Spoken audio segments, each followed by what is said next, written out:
নবীন আশার আলাপ জাগে।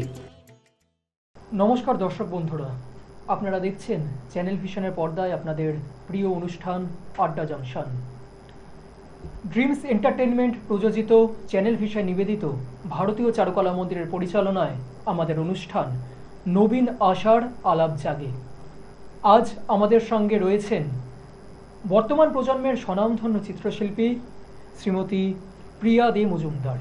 প্রথমে কি আপনি যদি পরিচয় করে নেন সকল দর্শক বন্ধুদের আমি সঙ্গে। প্রিয়া দে মজুমদার।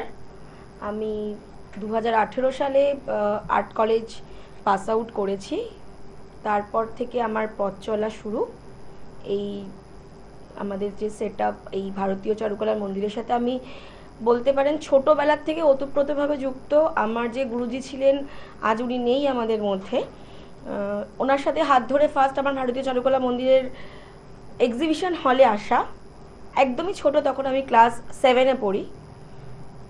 তো সবাইকে দেখে আমার ছবি আঁকার ভালোবাসাটা জাগে এবং আমি একদম ছোট বয়স থেকেই, মানে 3-3.5 বছর বয়স থেকে আমি একই স্যারের কাছে পুরোভাবেই ড্রয়িংটা আমি শিখেছি। এবং তারপরে আমার মনে হয়েছে যে আমার এটাকে নিয়ে এগোনো উচিত। তো সেই ক্ষেত্রে দাঁড়িয়ে আমি বড় এই হয়ে এইচএসটা দিয়ে আমি আর্ট কলেজে ভর্তি হই। আমি বেঙ্গল ফাইন আর্টসের স্টুডেন্ট ছিলাম। 4 বছর কোর্স কমপ্লিট করার পর 2018-তে আমি পাস আউট করেছি। আচ্ছা, একটি বিষয় যদি আপনি সকলের কাছে তুলে ধরেন, এই ছবি আঁকা নিয়ে পড়াশোনা, ছবি আঁকা নিয়েও পড়া যায়, আপনি যে পড়াটি পড়েছেন, হ্যাঁ হ্যাঁ, সেটার তো একটা বিশাল অভিজ্ঞতা, আনন্দের অভিজ্ঞতা বলা যেতে পারে। খুব ভালো। এই অভিজ্ঞতার কথা যদি আপনি সকলের কাছে বলেন। অ্যাকচুয়ালি আমরা সবাই মনে করি যে আঁকা শিখছে তো বাচ্চাদের সেক্ষেত্রে আর কিছুই হবে না। এটা সব গার্জেনদের এটাই, আঁকা তো ওই স্কুল ক্রস করে গেলে স্কুলে হয়তো কিছু প্রজেক্টের বিষয়ে ড্রয়িংটা লাগছে, কিন্তু এটা মানে কমপ্লিট হয়ে গেলে আর ড্রয়িংয়ের কিছু লাগবে না, বা ড্রয়িংয়ের সাথে রিলেটেড করে কারোর লাইফে কোনো কিছু সে জায়গাটায় পৌঁছাতে পারবে না। কিন্তু এটা প্রত্যেকটা গার্জেনের, আমাদের দিক থেকে বললে প্রত্যেকটা গার্জেনের এটা সম্পূর্ণ ভুল ধারণা। কোনো বাচ্চা যদি মনে করে যে আমি এইচএসের পরেও আমি পড়াশোনা করতে চাই বা আঁকাটাকে বজিয়ে রেখে আমরা পড়াশোনা করতে চাই, তাহলে আমরা সেটা করতে পারি। এবং শুধু আর্ট কলেজে ভর্তি হলে আমি যে শুধু ড্রয়িং শিখবো তা নয়, ড্রয়িং শেখার পাশাপাশি আমরা কিন্তু ওখানে এমনও শিখেছি, আমরা স্কাল্পচারের কাজ শিখেছি, আমরা মিউরালের বিভিন্ন কাজ শিখেছি। যেমন আজকালকার দিনে প্রত্যেকটা ঘরেই দেখছি যে ওয়াল পেন্টিং হচ্ছে। তারপর ম্যাক্সিমাম ক্ষেত্রে রেস্টুরেন্ট বা যে কোনো কিছুতে ওয়াল পেন্টিংয়ের কাজ হচ্ছে, বা সিলিং বা ইন্টেরিয়ার ডেকোরেশন হচ্ছে। সব কিছু কিন্তু একটা আর্ট কলেজের থেকে রিলেটেড। সুতরাং মানে এইটা পুরো গার্জেনদের ভুল মনোভাব যে আর্ট কলেজ পড়া মানেই যে এরপরে আর কোনো লাইফ নেই। এটা একদমই ঠিক নয়। আর্ট কলেজ পড়লেও সেখান থেকে অনেক রকম রাস্তা বেরোয়। হ্যাঁ, পড়াশোনা করুক না, পড়াশোনা সাথে সাথে যদি কেউ মনে করে যে আমি আমার শিল্পটাকে বজিয়ে রাখবো, তাহলে সেটা সে অবশ্যই রাখতে পারে এবং এর থেকেও অনেকটা এগিয়েও যেতে পারে। আচ্ছা, এইবারে যে কথাটা বলবো, আপনি আর্ট কলেজে নিজে আঁকাটা শিখেছেন, আঁকাটা নিয়ে পড়াশোনা করেছেন এবং বর্তমানে আপনি আঁকা শেখাচ্ছেন এবং আপনার উত্তরসূরি আপনি তৈরি করছেন। একদম। এই যে আপনার দুটো দিক, এই দুটো দিকের কথা যদি আপনি বলেন। একদিকে শিখেছেন, আঁকা শিখে এসে আঁকা নিয়ে পড়াশোনা করে আপনি বর্তমানে ছাত্রছাত্রীদেরকে সেটা পড়াচ্ছেন, শেখাচ্ছেন, সেই ব্যাপারটা যদি বলেন। অ্যাকচুয়ালি আমরা প্রথমে নিজেরা যদি ঠিক করে না শিখতে পারি, তাহলে সেই শিক্ষাটা আমরা কারোর উপরে প্রদান করতে পারি না। আমাদেরকে রাইট ওয়েতে আগে শিখতে হবে। শেখার পরে আমি মনে করি যে একটা বাচ্চা, ছোট বাচ্চা, তার গার্জেন আমাকে তার হাত ধরে আমার কাছে বসিয়ে দিয়ে যাচ্ছে যে তুমি ড্রয়িংটা শেখো বা আঁকা শেখো। আমি যদি নিজেই না শিখি, আমি যদি নিজেই না পারি, তাহলে আমি সেই বাচ্চাদেরকে কি শিক্ষা দেবো? অবশ্যই। আমাকে তার আগে আমার সব থেকে মনে হয় আগে নিজের বেসটা তৈরি করো। তৈরি করে এমন নিজেকে ঠিক করে বেসটা তৈরি করতে হবে যেখানে তুমি শিক্ষাটা বাচ্চাদেরকে প্রদান করতে পারো। তো আমি এইভাবেই আমার স্কুল আজ প্রায় 12 বছর থেকে 13 বছর ক্রস করলো। প্রথম আমি আর্ট কলেজ চলাকালীনই এই বাচ্চাদেরকে শেখানোটা আমি কন্টিনিউ রেখেছি। কারণ একটা আর্ট কলেজে পড়াশোনা করতে গেলে হিউজ পরিমাণে খরচা হয়। এমন না যে আমি আজ মনে করলাম আর্ট কলেজে ঢুকে গেলাম, কাল আমি পাস আউট করে বেরিয়ে গেলাম। আর অ্যাডমিশন পাওয়াটাও একটা বিশাল বড় ব্যাপার, বিশাল বড় ব্যাপার শক্ত ব্যাপার। অ্যাডমিশন পেতে গেলে তোমাকে প্রথমত মানে নর্মাল যে কোনো কলেজে পেতে গেলে তোমাকে জাস্ট ফর্ম নিয়ে ফিল আপ করলাম, জমা করে দিলাম, প্রবলেম নেই। আর্ট কলেজে ভর্তি হতে গেলে কম করে আমাকে 3টে ধাপে এক্সাম আমাকে দিতে হয়। সেই এক্সামটা কি হয়, প্রথমে একটা প্র্যাকটিক্যাল এক্সাম হয়, একটা থিওরি এক্সাম হয়, আর একটা মৌখিক এক্সাম হয়।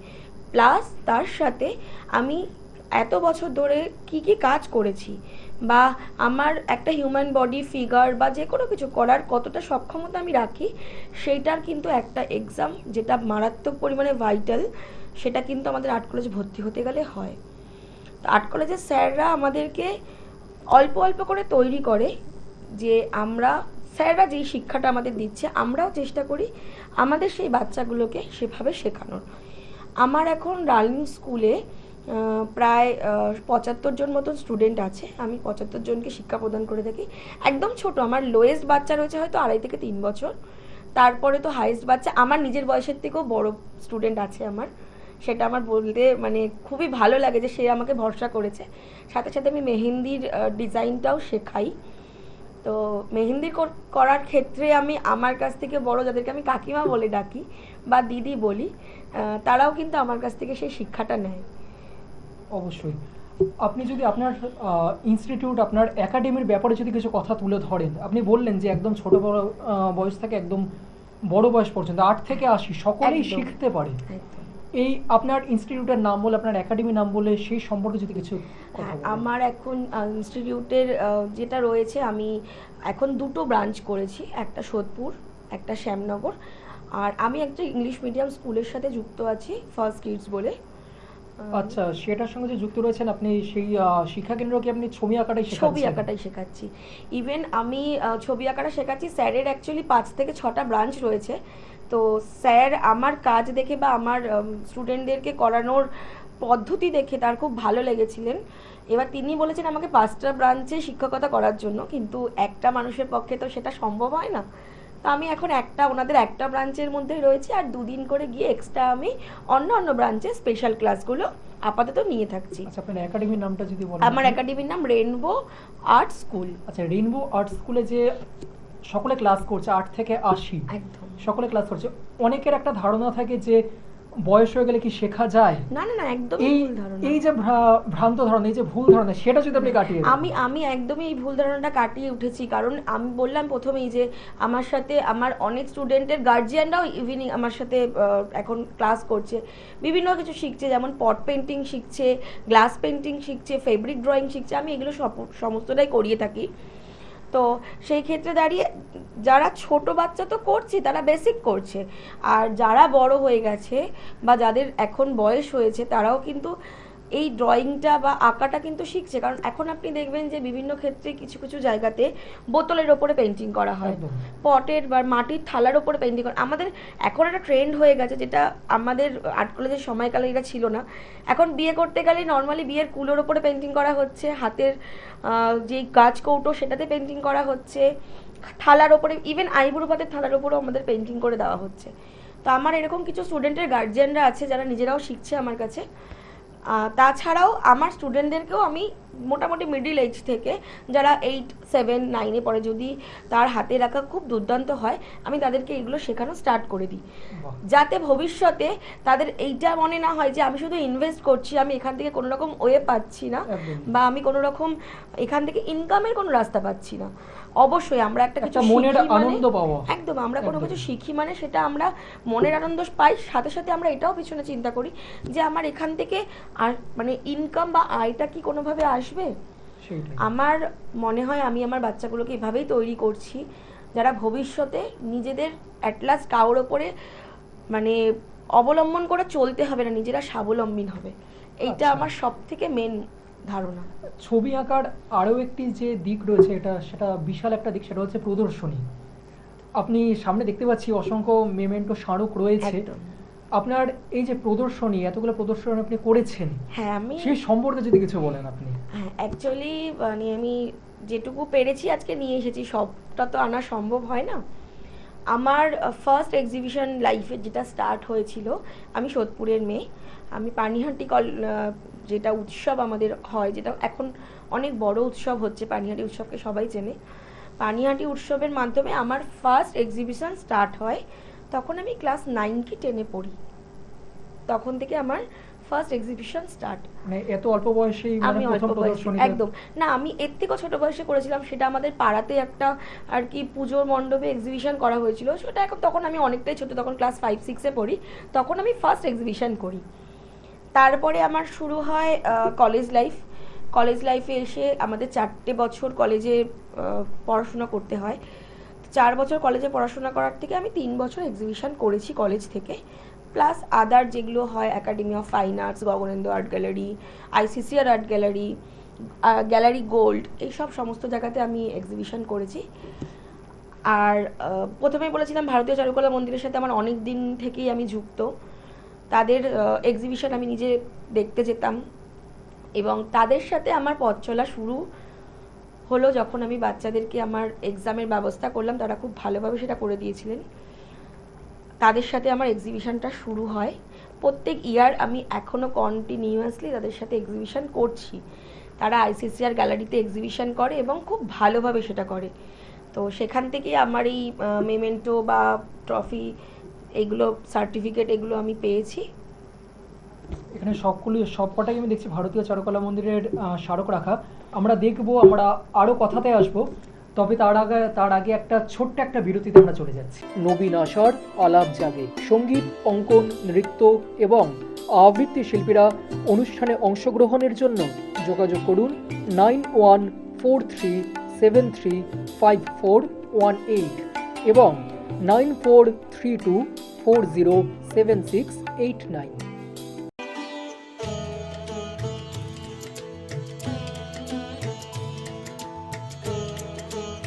নবীন আসর, আলাপ জাগে। আমরা ফিরে এলাম বিরতির পরে।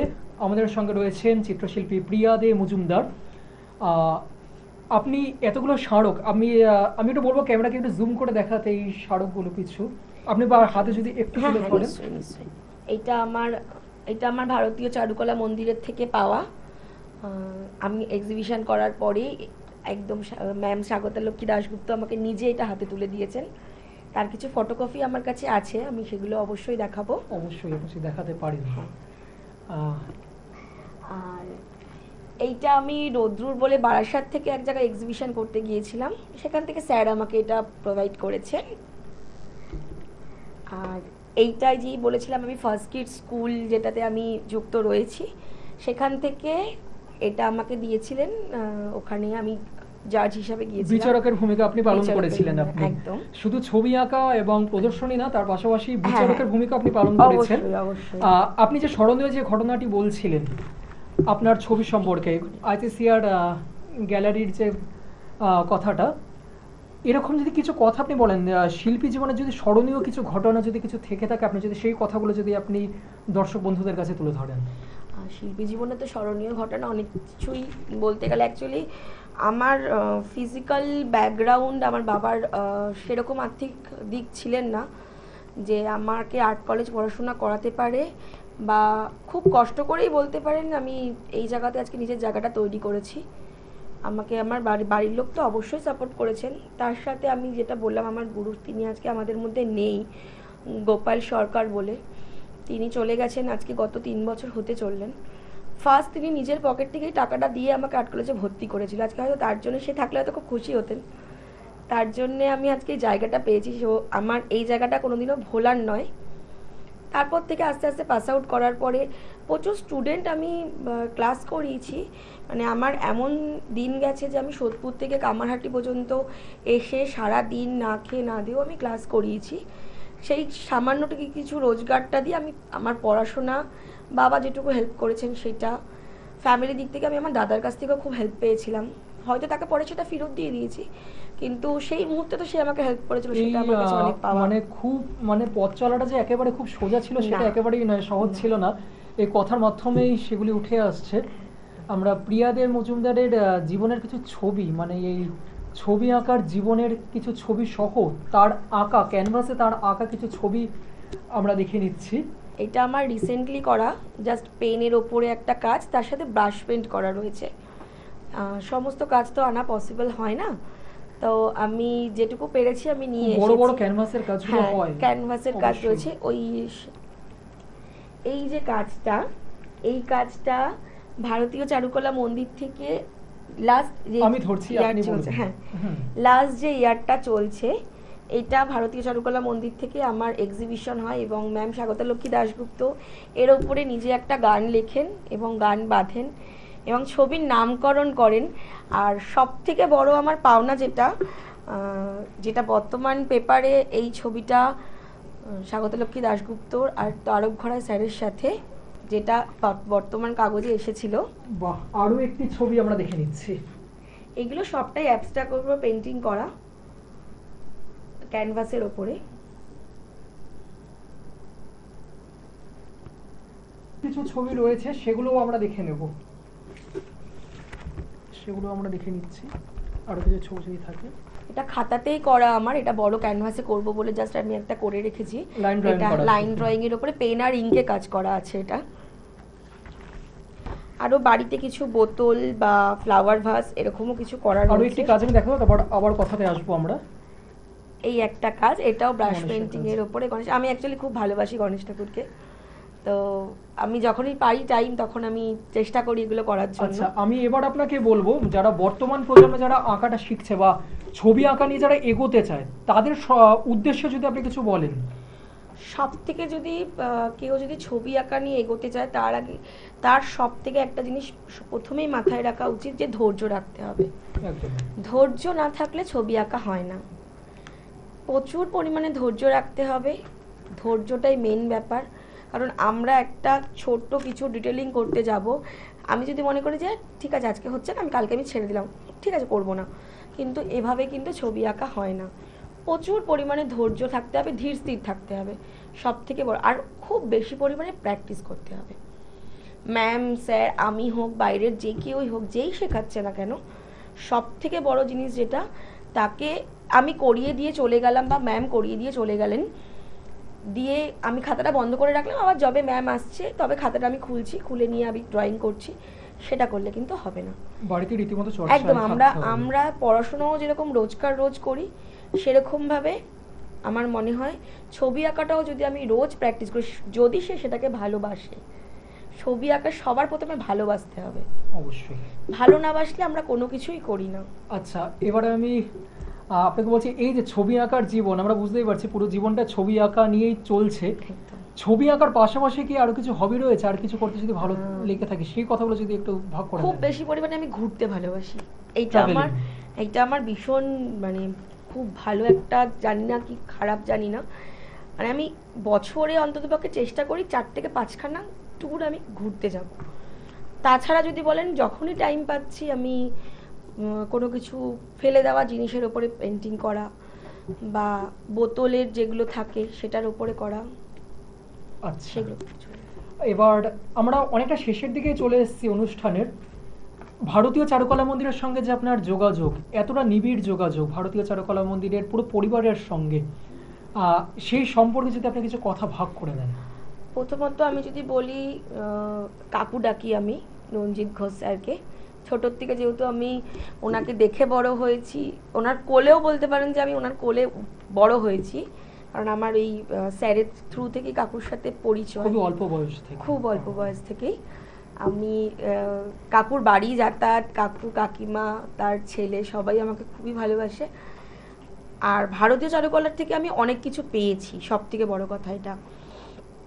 প্রথমত ম্যামের সাথে, যে স্বাগতালক্ষ্মী দাশগুপ্তর কাছ থেকে আমি একটা অ্যাওয়ার্ড পেয়েছি, যেটা আমি দেখালাম, জীবনের বিশাল বড় একটা প্রাপ্তি। বিশাল বড় প্রাপ্তি। উনি নিজে আমার ছবিটা নামকরণ করেছে, সেটাও একটা প্রাপ্তি। আমি একটু মানে দেখাতে চাইবো যে হ্যাঁ, ওনার, আমি অবশ্যই, আমরা দেখে নিচ্ছি একটুখানি সেই দৃশ্যটি, যেখানে স্বাগতালক্ষ্মী দাশগুপ্ত, সুপমা শ্রোতা স্বাগতালক্ষ্মী দাশগুপ্ত প্রিয়াদে মজুমদারের ছবিটিকে প্রশংসা করছেন। সেই একখানি ছবি রয়েছে আমাদের কাছে। হ্যাঁ, এটা রিসেন্ট এই যে ইয়ার চলছে আমাদের 2024-এরই এক্সিবিশনে ভারতীয় চারুকলা মন্দিরের হাত ধরেই, যেটা আমার সব থেকে বড় প্রাপ্তি। স্যার ছিলেন আর দিদি ছিলেন, দুজনেই ছিলেন, দিদিই বললাম ম্যামকে, সরি। তো উনি আমাকে নিজে খুব প্রশংসা করেছেন এই ছবিটার জন্য, আর নিজে একটা গানও গেয়েছিলেন এই ছবিটার জন্য, রণরঙ্গিনী, আমার মনে আছে, রণরঙ্গে, হ্যাঁ নিশ্চয়ই সেই গানটি। সেই গানটি। আমরা একেবারে অনুষ্ঠানের শেষে চলে এসেছি। তার আগে আপনি যদি কিছু বার্তা যদি আপনার দর্শক বন্ধুদের কাছে তুলে দিতে চান। আমি এইটাই বার্তা দেব, যদি ছবি আঁকা নিয়েই হয় তো আমি প্রথমেই বলেছিলাম ছবি আঁকাটা ভালোবাসার জিনিস, ছবি আঁকাটা ভালো লাগা, ভালোবাসার ধৈর্য, এইটা নিয়ে ছবি আঁকার পথ চলা শুরু হয়। এইটাই কন্টিনিউ করতে হবে বাচ্চাদেরকে, বাচ্চা হোক বড় হোক সবাইকে ধৈর্যটা রাখতে হবে। ভেঙে পড়লে কোনো কিছু হয় না, ভাঙার থেকেই নতুন করে গড়ে তুলতে হবে আমাদেরকে। ছবি আঁকতে হবে প্রচুর পরিমাণে, আর প্রচুর পরিমাণে এক্সিবিশন করতে হবে। এক্সিবিশন করলে আমাদের অনেক অভিজ্ঞতা বাড়ে। অবশ্যই। একদম শেষে আমি প্রিয়াদে মজুমদারের হাতে ভারতীয় চারুকলা মন্দিরের পক্ষ থেকে একটি স্মারক তুলে দিচ্ছি। ধন্যবাদ, ভারতীয় চারুকলা মন্দিরকে অসংখ্য ধন্যবাদ। অসংখ্য ধন্যবাদ আপনাকে, এবং অসংখ্য ধন্যবাদ দর্শক বন্ধুদের যারা এতক্ষণ আমাদের সঙ্গে ছিলেন। আমাদের কাছে সময় শেষ, আজ আমাদের আপনাদের সকলের কাছ থেকে বিদায় নিতে হবে। আবার আগামী পর্বে আপনাদের সকলের সঙ্গে দেখা হবে। সকল দর্শক বন্ধুদের অসংখ্য ধন্যবাদ যারা আমাদের সঙ্গে এতক্ষণ ছিলেন। শিল্পী প্রিয়াদে মজুমদারকে অসংখ্য ধন্যবাদ। আপনারা সকলে ভালো থাকবেন, সুস্থ থাকবেন। দেখা হবে সকলের সঙ্গে আবার আগামী পর্বে। নমস্কার। নবীন আশার আলাপ জাগে। সঙ্গীত, অঙ্কন, নৃত্য এবং আবৃত্তি শিল্পীরা অনুষ্ঠানে অংশগ্রহণের জন্য যোগাযোগ করুন 9143735418 এবং 9432407689।